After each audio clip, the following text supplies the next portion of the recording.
In this video, I will show you how to use TapTap Send to send money to Nepal. So to do this, first just go and open up the TapTap Send app.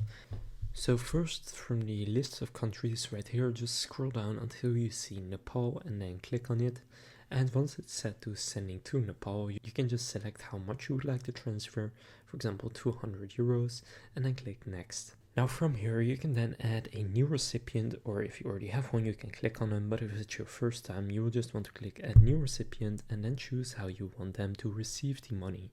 So currently TapTap Send allows you to do a City Express cash pickup or deposit it into a Nepalese bank account. Now select the second option. Now here just enter their full name, choose the bank that they use, and you can see they have quite a few of them right here. For example, I'll go with Nepal Bank and then enter their bank account number and confirm it. Then click next and choose how you would like to pay for the transfer, and then actually go and pay for it, and then the money will be on its way to your recipient in Nepal. So now you know how to use TapTap Send to send money to Nepal. If this video was helpful, please consider leaving a like and subscribing to my channel. With that being said, I will see you in the next video.